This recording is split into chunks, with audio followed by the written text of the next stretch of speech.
Architecture is going to be our contribution to the great civilization of the future. I'd like to have architecture that belonged where you see it standing and was a grace to the landscape instead of a disgrace, where everybody would have room, peace, comfort, and every establishment would be appropriate to every man. Frank Lloyd Wright, nacido con el nombre de Frank Lincoln Wright el 8 de junio de 1867 en Richland Center, Wisconsin, 2 años luego del fin de la Guerra Civil, fue el arquitecto más grande de los Estados Unidos, precursor de la arquitectura orgánica y uno de los principales maestros de la arquitectura del siglo XX. Creó algunos de los edificios y espacios más emblemáticos de los Estados Unidos, rompió todos los esquemas con su arte y forma de vivir. Wright fue controvertido, notorio, impredecible y arrogante, arriesgó su carrera con asuntos escandalosos y sufrió grandes tragedias personales. A pesar de tanta negatividad ocurrido a lo largo de su vida, Wright nunca dejó de soñar y proyectar nuevas formas de construir y ver la arquitectura. Pasó su infancia y adolescencia en un desequilibrio constante a causa del desempleo de su padre. Tuvieron que mudarse de ciudad en ciudad hasta que se asentaron definitivamente en una granja en Wisconsin, los cuales eran terrenos de la familia de su madre. Aquí vivió en estrecho contacto con la naturaleza, hecho que condicionó su posterior concepción en la arquitectura. En 1884 sus padres se divorcian, su padre deja la familia y Wright se negó a volver a verlo y cambia su apellido por el de Lloyd en honor a su madre. En 1871, tras el incendio que destruyó Chicago, se hizo evidente que iba a resurgir como una de las ciudades más importantes de los Estados Unidos. Miles de arquitectos empiezan a llenar todos los solares. Wright ingresó a la Universidad de Wisconsin para estudiar ingeniería, pero tras el fallecimiento de su padre, lo deja y se traslada a Chicago, en donde gracias a las influencias y ayudas de su tío, consigue asegurar un puesto en la oficina de Joseph Lyman Selby como dibujante. Insatisfecho, Wright con tan solo 20 años va a la oficina de Adler & Sullivan y les pide trabajo en 1887. Louis Sullivan lo contrata tras ver su potencial y lo designa como jefe de delineante. Para el año de 1889, a la edad de 22 años, contrae matrimonio con su primera esposa, Catherine Kitty Tobin Wright, con la que tuvo 6 hijos. Wright vivía más allá de sus posibilidades, convenció a Sullivan para que le prestara dinero y así construir una casa en Oak Park para vivir con su familia, creando así su primera casa llamada Frank Lloyd Wright Home Studio, la cual la convierte y utiliza como un laboratorio arquitectónico en donde vivió más que durante 20 años. Wright trabajó con Sullivan durante aproximadamente 6 años, pero empezó a diseñar y construir casas a sus espaldas. Sullivan lo descubre y lo despide. Para el año de 1893, Wright decide abrir su propio estudio en Chicago. A partir de este momento, emprende una serie de proyectos, en su mayoría en Oak Park, donde realiza y construye más de 25 edificios en el estilo de la pradera, que revolucionaría por completo el concepto de vivienda. Las casas típicas de Oak Park, cuando Wright empezó su carrera de arquitecto, eran relativamente estrechas, con un porche delantero en relación con el vecindario. Wright conservó ese modelo y se dio cuenta que el automóvil estaba cambiando la naturaleza de las calles, que ya no se podía sentar en el porche para hablar y ver a la gente que pasaba por el carrazo. El automóvil destruyó completamente este tipo de relación y se dio cuenta que tenía que situar las casas en un ángulo de 90 grados con relación a la calle. Anuló los porches y disimulaba sus entradas. Los nuevos elementos del estilo de Wright los copió y transformó de los constructores de ultramar, los movimientos británicos de Arts and Crafts, Secesión de Viena y la arquitectura japonesa. Algunas de las principales características de las casas de la pradera fueron: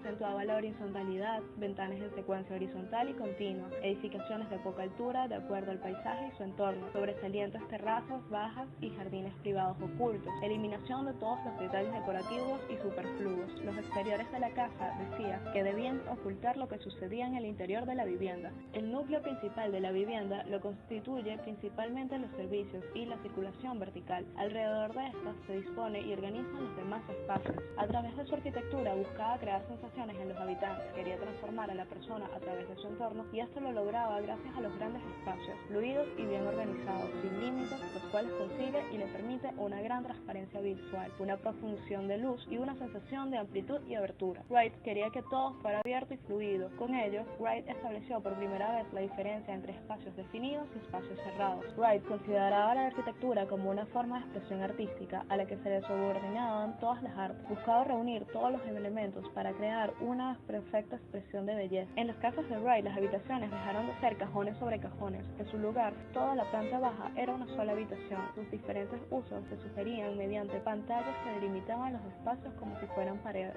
Todo formaba parte de un todo, en el orden dentro del caos. Hizo una completa revolución y explotó la idea de lo que debía ser una casa.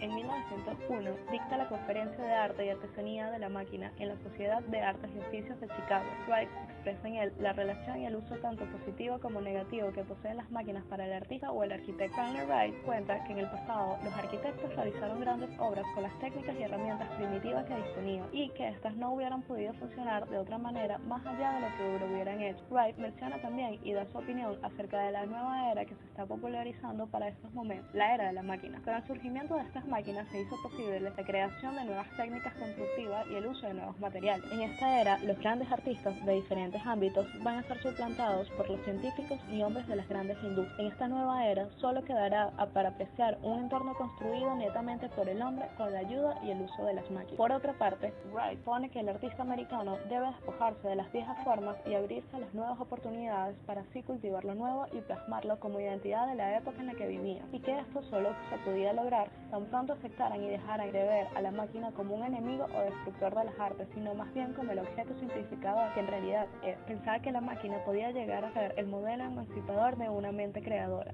Wright estaba abierto a la nueva era que se estaba viviendo y a todo lo que ésta contraía, nuevas técnicas, nuevos materiales y nuevas oportunidades. Comprendía que tanto las artes como la arquitectura eran el reflejo de la época que transcurría y que ya para ese momento todos los ornamentos y las formas clásicas pertenecían al pasado. Entre 1900 y 1910 se puede clasificar la primera etapa de la arquitectura de Wright. Era una etapa netamente clásica, durante la cual escribe libros y conferencias. Este periodo ha sido denominado por el mismo arquitecto como las casas de la pradera, por la cantidad de casas de verano que edifica en los bosques de Chicago del Norte. Ya a sus 40 años, Wright poseía una exitosa carrera, un hogar y una familia estable. Para el año de 1907 empieza a construir la casa de los Cheney, en donde conoce a Martha Borowitz, mejor conocida como Mama, los cuales comienzan a desarrollar una relación especial. En 1909, Franklin Wright abandona a Kitty y a sus hijos, cerró su estudio y se fue a Europa. En 1910 presentó sus trabajos en una exposición de arquitectura y diseño en Berlín,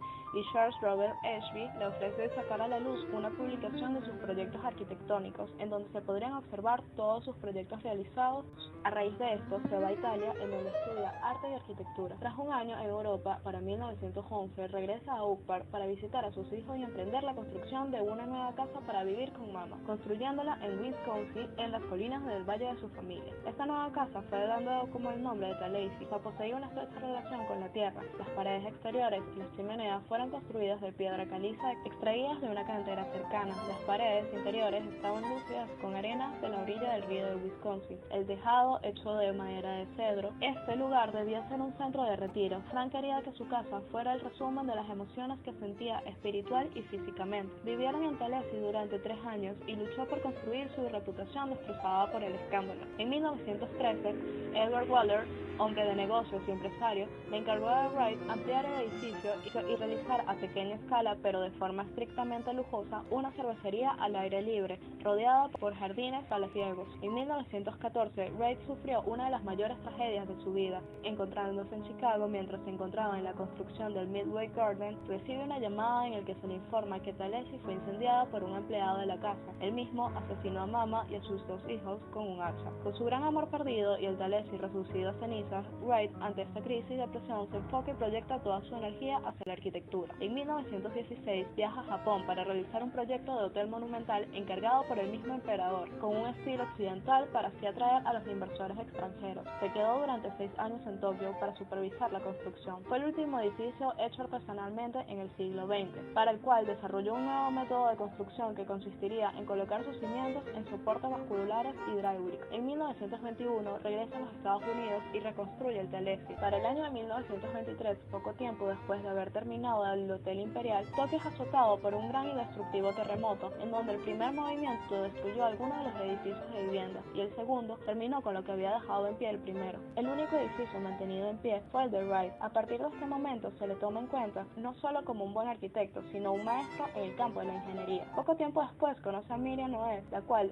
sería su segunda esposa. Miriam era inestable y adicta a la morfina. Fueron 8 largos tormentos tormentosos años de una relación tóxica. En 1922, su primera esposa le concede el divorcio. Ese mismo año muere su madre, contrae matrimonio con Noel. En 1924 termina la relación con Noel y la echa de su casa. En 1925, otro incendio destruye el Telesi, esta vez de forma accidental por un problema en la electricidad. En 1928 se casa con su tercera y última esposa, Olga Ivana Lazovich, apodada como Olga Ivana, de 26 años, con la cual tiene un hijo y se produce una nueva era de escándalo. En 1926, a la edad de 62 años, la carrera de Wright estaba empezando a tocar fondo. Regresa al Telesi y explota la crisis del 29, terminando así con las esperanzas de Wright de construir. En 1930, alentado por su esposa, Wright escribe su biografía y pone en marcha una escuela, o mejor dicho, un programa de aprendizaje en donde le distribuiría a jóvenes aspirantes el arte de la construcción y la arquitectura, todo con el propósito de poder pagar así sus deudas. Durante el resurgir de los años 20, Wright estaba tocando fondo, no conseguía construir un edificio que llamara la atención.